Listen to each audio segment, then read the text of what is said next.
Olá, começa agora mais um boletim informativo direto da redação do jornal O Diário e Diário TV. Foi registrada mais uma morte, mais um acidente com vítima fatal na rodovia que liga Teresópolis a Nova Friburgo. O acidente foi registrado na noite desta quarta-feira, início da noite, envolvendo Fábio Rocha, de 38 anos, morador do Vale Feliz, a poucos metros do local do acidente.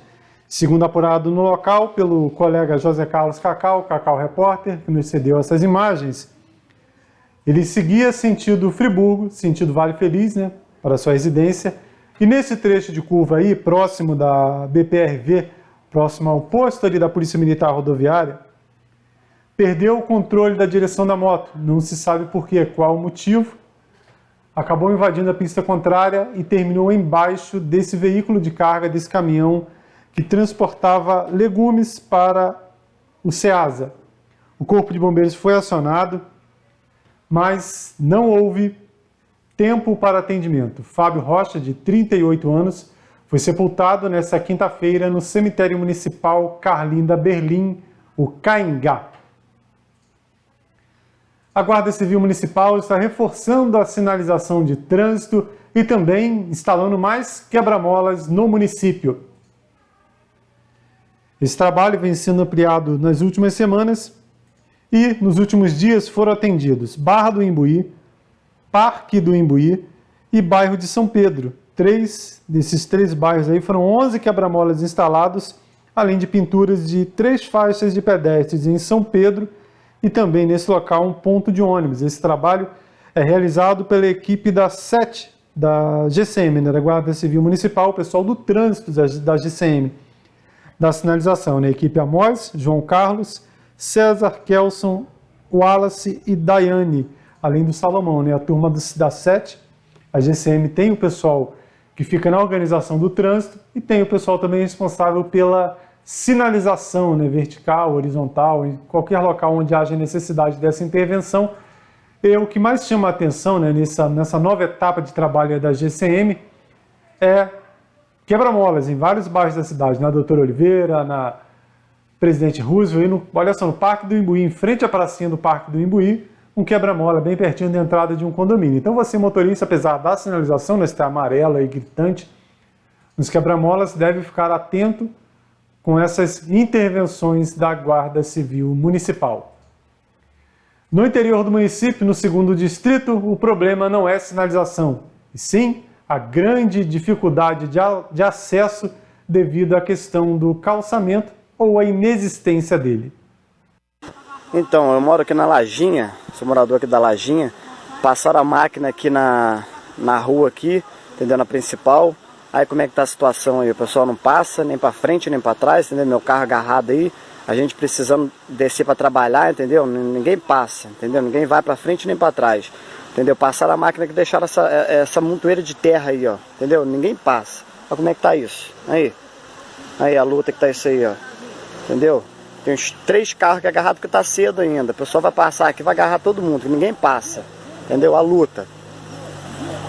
Pô, eu acho isso uma falta de respeito, entendeu? Com a gente morador, entendeu? Poxa, quer passar uma máquina, beleza que choveu, mas passa a máquina e tira a terra, entendeu? Vai deixar uma poça de lama dessa aí, rapaz.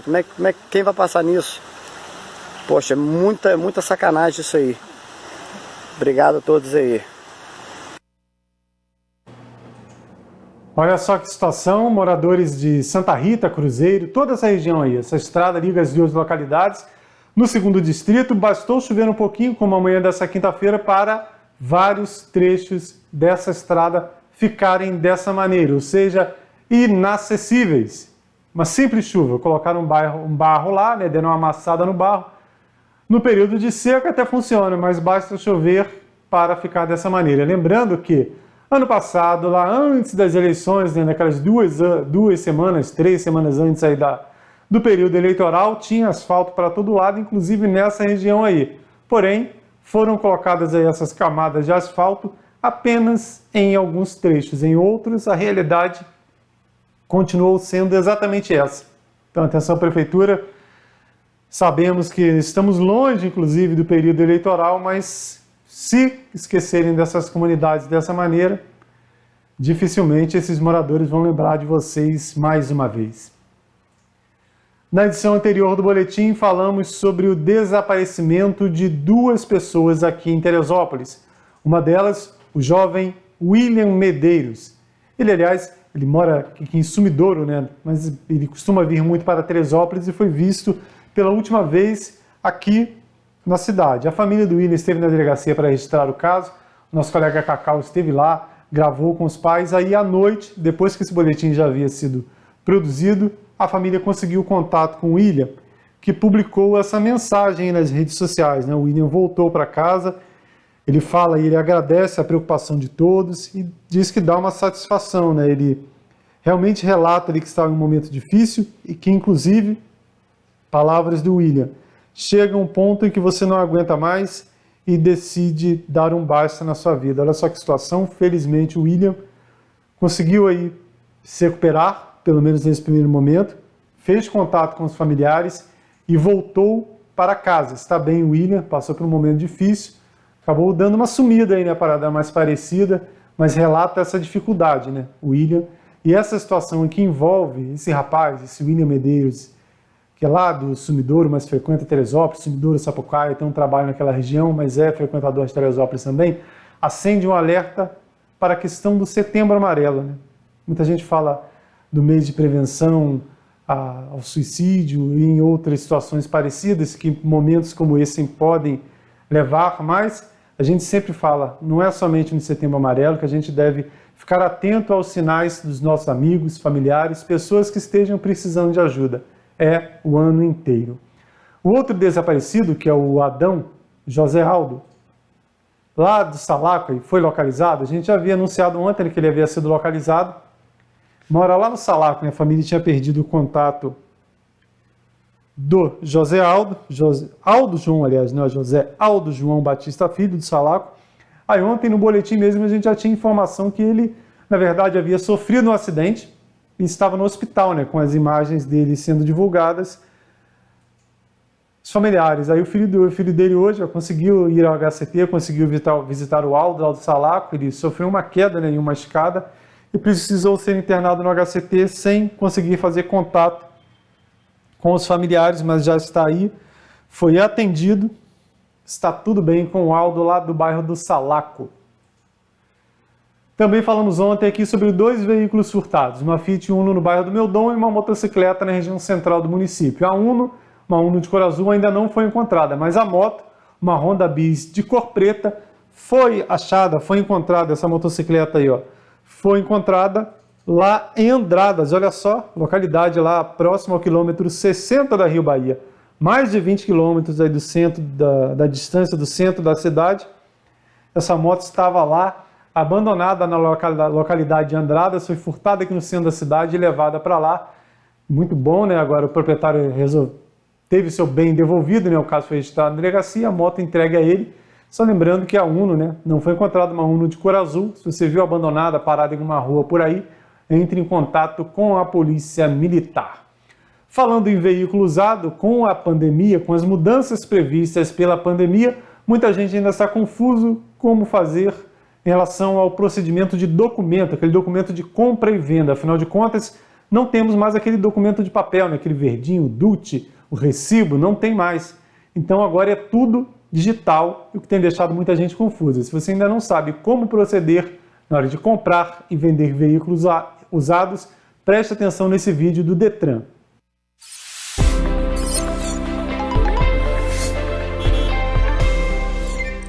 Dona Lia, para negociar um carro usado é preciso fazer uma intenção de venda? Meu querido, a compra e venda de veículos usados mudou um pouquinho. Agora, o comprador deve ir a uma unidade do Detran RJ em horário agendado para fazer a intenção de venda e pedir a emissão de um documento chamado ATPVE. Depois, comprador e vendedor devem assinar a ATPVE e reconhecer firma. Com o negócio fechado, o vendedor faz a comunicação da venda e o comprador vai direto para o Detran realizar o processo de transferência do veículo. Só tem que agendar e fazer a vistoria. Mas olha só, Esse processo é só para quem fez serviços no Detran depois de 4/1 de 2021 e tem o CRV digital. Se o dono do carro ainda tem o CRV em papel moeda ou DUT, ele pode ir direto ao cartório. Nesta quinta-feira foram realizadas mais algumas etapas da vacinação contra a Covid-19 aqui em Teresópolis. E diferente de momentos anteriores, onde tudo correu de forma tranquila, desde que o serviço passou lá para o bairro da Tijuca, para a Secretaria de Saúde, hoje a situação foi bem complicada. Olha só as imagens que recebemos aqui. Primeiras horas da manhã, Tijuca e Hermitage. Uma confusão enorme no trânsito por conta daquela fila de drive-thru para atendimento à imunização dentro dos veículos. E essa fila acabou se estendendo por vários quilômetros, porque além da fila da vacinação, dia de chuva, né? Choveu, muita gente que não costuma ir trabalhar de carro, colocou o veículo na rua e a confusão foi total. Essa fila aí começou lá na Tijuca, foi para a Hermitage e chegou até a Avenida Delfim Moreira. Olha só que confusão nessa fila. Bom, dois motivos, né? Duas situações ajudam a entender essa confusão que ficou no trânsito hoje pela manhã aqui em Teresópolis. Primeiro, essa questão que eu falei, da chuva, mais carros circulando. Sempre assim, choveu, mais pessoas colocam o veículo para circular. Paralelo a isso, foram realizadas hoje algumas etapas, né? Além da imunização de 61 anos, a primeira dose para quem tem 61 anos de idade, a saúde aplicou a segunda dose da Coronavac e a segunda dose da vacina de Oxford. Olha só quantas pessoas de públicos diferentes procurando a Secretaria de Saúde para receber o imunizante. O resultado foi esse aí. A gente tem também aqui uma imagem que foi enviada por uma telespectadora do pessoal, olha só, o pessoal da saúde vai fazendo aquele cadastro no carro, né? Vai fazendo aquele cadastro nos veículos para saber se todos que estão nessa fila aí do drive-thru serão atendidos. Aí começou a chover, chuva fina, chata de manhã, e o pessoal da saúde tendo que se abrigar ali, as meninas da saúde, embaixo de uma árvore, né? De um arbusto ali de uma casa, um abrigo improvisado para atender aí, né? Nem um guarda-chuva, uma sombrinha, nada. E ali se molhando material de trabalho, isso na Tijuca, recebendo essa imagem hoje cedo, de uma pessoa que estava na fila aguardando aí a imunização. Nessa sexta-feira, lembrando, teremos mais uma etapa aí de vacinação da vacina de Oxford. Quem recebeu, o pessoal da saúde, que recebeu 90 dias atrás, será imunizado. E a segunda dose da Coronavac, a notícia é ruim, não tem. Acabou mais uma vez, a prefeitura aguardando aí o recebimento do imunizante, para continuar atendendo essa segunda importante dose da vacinação. A Prefeitura divulgou um gráfico também em relação à redução do número de mortes para a faixa etária de 70 anos aqui no município. O material divulgado aí pelo Gabinete de Crise da Prefeitura, através da assessoria de comunicação, mostra que no mês de abril vem sendo apresentada uma expressiva queda no número de óbitos de pacientes, incluindo aí a maior parte em relação aos idosos a partir dos 70 anos. Isso é resultado, né, da vacinação. Olha só o número anterior, quando chegou em abril, a redução do número de mortes desse público aí de 70 anos que já recebeu primeira e segunda dose do imunizante. A gente fala sempre aqui, não só a gente, mas todo mundo já fala, né? O caminho é a vacina e só com a população, em sua maioria, recebendo o imunizante, a gente vai conseguir reduzir esses casos mais graves. E esse número aqui de Teresópolis, de mortes, de internações sendo reduzidas, é um reflexo do que vem acontecendo no país. Temos aqui uma fala do ministro da Saúde, Marcelo Queiroga, falando sobre essa situação. Por consequência, uma diminuição na pressão sobre o nosso sistema de saúde, que resulta em maior disponibilidade de vagas nas unidades de terapia intensiva, o que, consequentemente, nos dá uma diminuição da pressão em relação a insumos, né? Como, por exemplo, os insumos utilizados nos kits de intubação, de oxigênio. Vamos falar agora sobre empregos. Saíram os dados do CAGED, que é o Cadastro Geral de Empregados e Desempregados do país, do antigo Ministério do Trabalho, mostrando os números desse último mês aqui em Teresópolis, do mês de março, do último mês, analisado pelo antigo Ministério do Trabalho.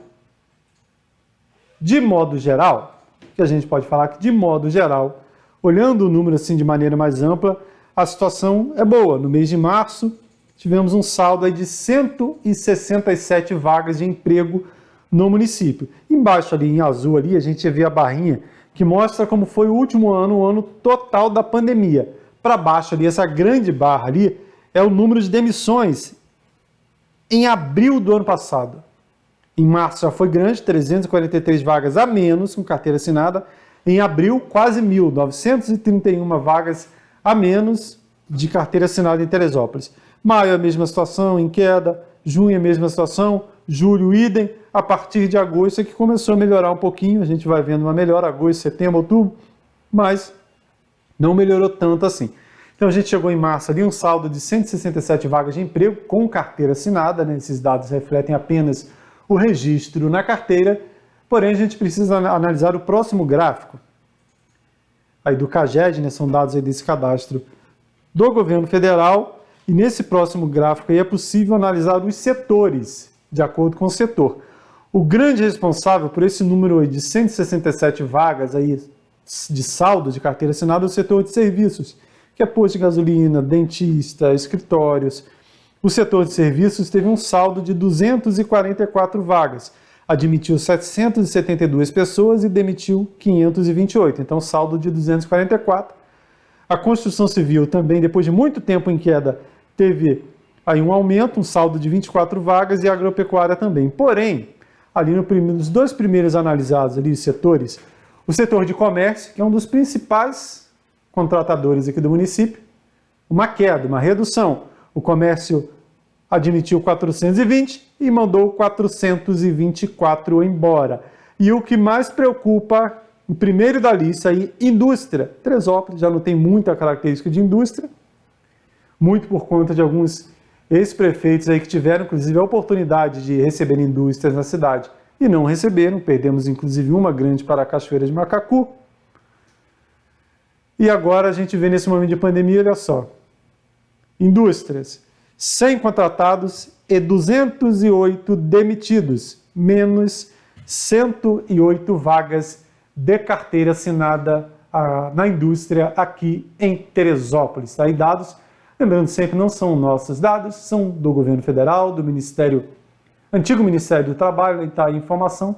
E na próxima edição do Jornal Diário a gente detalha melhor esses números aqui que interessam a todos os teresopolitanos, né? Principalmente nesse momento de pandemia, essa preocupação com a colocação no mercado de trabalho. Falando de emprego, foi relançado finalmente o programa de redução de jornada, aquele auxílio bem emergencial, que é um auxílio aos empresários e empregados para tentar se manter o maior número de empregos no país. Esse programa foi aplicado no ano passado, até dezembro, depois terminou. Inclusive, recentemente, o Igor Adestein, da CDL, falou aqui à Diário TV sobre a preocupação e a expectativa desse programa, retomado agora pelo governo federal, que anunciou outras medidas com o objetivo da manutenção de empregos no país. Entre as medidas que podem ser adotadas temporariamente pelos empregadores estão o teletrabalho, a antecipação de férias e feriados, a concessão de férias coletivas, o uso do banco de horas e o adiamento do recolhimento do FGTS por 4 meses. Trazemos novamente para a ajuda dos empresários, das empresas e dos empregados, obviamente, mais uma vez as medidas de desburocratização trabalhista, que traz aí para a economia algo em torno de 40 bilhões de reais. Também foi recriado o Programa Emergencial de Manutenção do Emprego e Renda, o BEM. A ideia é reduzir o impacto social diante do impacto econômico da Covid-19. Com a MP do BEM, o empregador poderá reduzir ou suspender temporariamente a jornada de trabalho com redução do salário do empregado em 25%, 50% ou 70%. A complementação do salário será feita pela União. O benefício terá como referência a parcela do seguro-desemprego de cada trabalhador. Em troca da adesão à MP do BEM, a empresa deve manter o emprego do funcionário por igual período após a participação no programa. Em 2020, aproximadamente 1.500.000 empregadores assinaram o acordo e cerca de 10 milhões de trabalhadores tiveram o emprego preservado. O ano passado, surpreendidos pela crise, quando lançamos o BEM, já estávamos perdendo empregos. Esse ano, ao contrário, estamos criando empregos e já lançamos o BEM. A empresa que aderiu ao BEM no ano passado pode participar novamente. Uma medida provisória abre crédito extraordinário de quase 10 bilhões de reais ao Ministério da Economia para garantir recursos ao programa.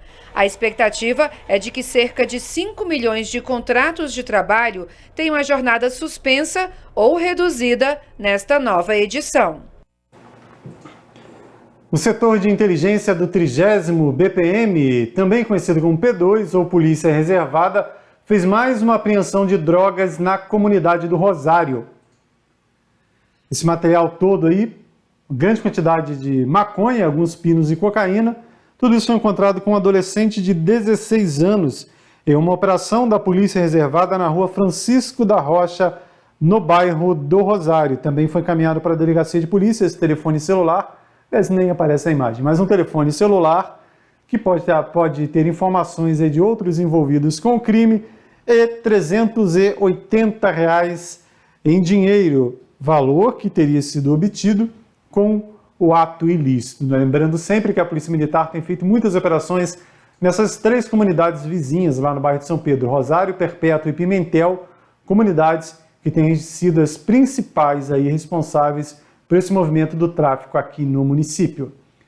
Vamos ver como fica a previsão do tempo para esta sexta-feira. Bom, segundo o Climatempo, a previsão é de um dia parecido com essa quinta-feira, né? Muito frio, porém sem chuva, né? Hoje começamos o dia com chuva e no decorrer aí da quinta-feira foi melhorando, ficou sem chuva, mas continua frio. Essa é a informação. Mínima de 12 e máxima, né?